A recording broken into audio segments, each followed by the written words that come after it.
বেরিয়েছি আজকে 3টের সময় উঠেছি ঘুম থেকে সবাই। আমাদের গন্তব্যস্থলে এসে গেছি বন্ধুরা। এই যে ঘন্টা পড়ছে চার্জে, আমার বহুদিনের ইচ্ছা সেটা আজ পূর্ণ হলো। এই জলে প্রার্থনা করে আপনি আপনার ঈশ্বরকে জানান, তাহলে সেই মনস্কামনা পূর্ণ হবে। নমস্কার বন্ধুরা, শুভ সকাল। এখন 5টা মতো বাজে, 5টা ট্রেন আমরা ধরেছি বজবজ থেকে। আমরা যাবো হচ্ছে ব্যান্ডেল চার্চ। অনেক দিন থেকে ইচ্ছে হচ্ছে, আমার হাজবেন্ডকে বলছি ব্যান্ডেল চার্চ যাওয়ার ইচ্ছে হচ্ছে, আমাকে নিয়ে যাও। হাজবেন্ড বলে হ্যাঁ নিশ্চয়ই নিয়ে যাবো। তো আজকে ঈশ্বর সেই সুযোগ করে দিয়েছেন। আজ আমি, আমার মা আর আমার হাজবেন্ড তিনজনে রওনা দিয়েছি ব্যান্ডেল চার্চের উদ্দেশ্যে। বজবজ থেকে ট্রেনে উঠেছি, এখান থেকে যাবো শিয়ালদা থেকে যে কোনো ট্রেন ধরে আমরা যাবো ব্যান্ডেল চার্চে।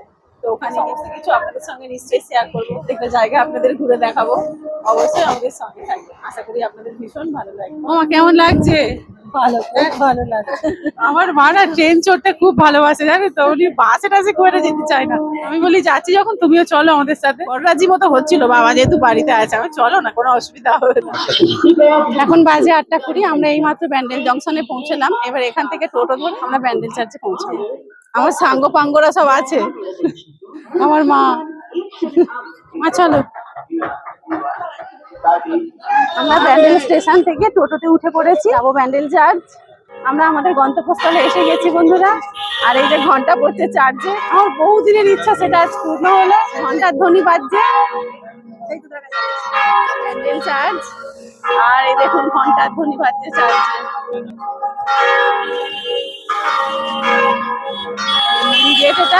এই দেখুন সব দোকান, এখানে বড় বড় মোমবাতি বিক্রি হচ্ছে। কি বিশাল বিশাল বড় অনেক মূর্তি আছে, বড় ছোট সব রকম, কত রকমের মোমবাতি, কালারিং মোমবাতি। ওদিকেও আছে অনেক দোকান, আছে ওদিকে।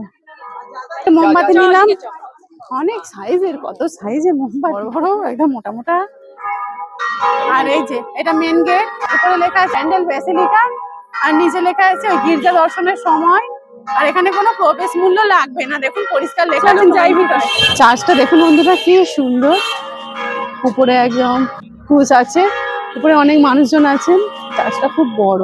ভোর 5টায় বেরিয়েছি আজকে, 3টের সময় উঠেছি ঘুম থেকে। 5:45 বজবজ থেকে ট্রেনটা ধরেছি, এত তাড়াতাড়ি। এখন বাজে 9টা বাজতে 5 মিনিট বাকি, আমরা ব্যান্ডেল চার্চে চলে এসেছি। মা চলো। এখানে কিছু নিষেধাজ্ঞা আছে, যে ভিজিটিং আওয়ার্স সকাল 8টা থেকে বিকাল 5টা পর্যন্ত বলতে পারেন। যিশুরই খোদাই করা কাজ চার্চের দেয়ালের গায়ে খোদাই করা আছে। প্রার্থনার টাইমিং বলছে সানডে 6:30 AM হিন্দি, 9টা AM বেঙ্গলি। রবিবারই প্রার্থনা হয় শুধু। তবু আপনারা একটু পজ করে দেখে নেবেন।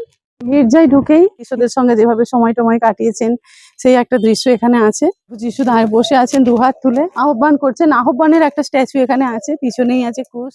সবাই জানি যিশু শুধু খ্রিস্টানদের, কিন্তু আমি তো বহু বছর যুক্ত আছি প্রার্থনায়। আমি 10-12 বছর যুক্ত আছি। যিশু কিন্তু কোনো খ্রিস্টান ধর্মের নয়, ঈশ্বরের পুত্র। ঈশ্বরের কি কোনো ধর্ম আছে? ঈশ্বরের যেমন কোনো ধর্ম নেই, যিশুরও কোনো ধর্ম নেই। ঈশ্বর যেমন সবাকার, যিশুও সবাকার। ধর্মকে ঈশ্বর সৃষ্টি করেছে বলুন, ধর্ম তো মানুষ সৃষ্টি করেছে, তাই যিশু কোনো ধর্মের নয়। এটা হচ্ছে চার্চের ভিতরে যাওয়ার পথ। ভিতরে তো আমরা চলে এসেছি, তার ভিতরে যাওয়ার যে গেটটা সেটা। আর এইখানে আছে মাতা মেরির একটা মূর্তি, যেখানে আপনি প্রে করতে পারেন মোমবাতি জ্বালিয়ে। এখানে মোমবাতি জ্বালানোর একটা ব্যবস্থাও আছে। তার পাশেই আছে মাস্তুল। এটা হচ্ছে ব্যান্ডেল চার্চের মাস্তুল। মাস্তুলটা সংরক্ষণ করা আছে কাঁচের ভিতরে। যে ওই দিকটা বেশ সুন্দর, মাঠেও বেশ প্রভু যিশুর অনেক মূর্তি আছে। সবাই ঘোরাঘুরি করছে। এখন যেহেতু সকাল 9টা, ভিড়টা খুব একটা নেই।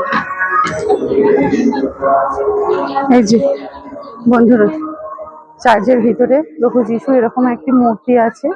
প্রভু যিশুকে মনস্কামনা জানিয়ে প্রার্থনা করে এখানে মোমবাতি জ্বেলে দেওয়ার ব্যবস্থা আছে, এখানে ধূপ দেওয়ার ব্যবস্থা আছে, এদিকে প্রার্থনা হচ্ছে।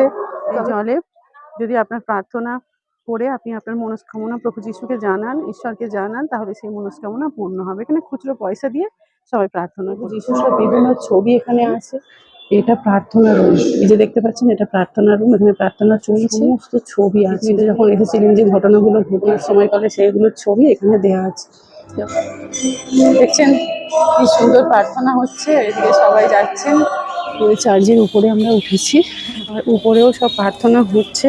এখানেও মোমবাতি ধূপ জ্বালানোর ব্যবস্থা আছে এবং সকলে প্রার্থনা করছেন। এখানে মাতা মরিয়মের একটি মূর্তি আছে, সিস্টাররাও প্রার্থনা করছে। কি বড় মোমবাতি দেখুন, কি বড় মোমবাতি। মোবাইলে তবু ছোট লাগছে, কিন্তু আরো অনেক বড় মোমবাতিটা।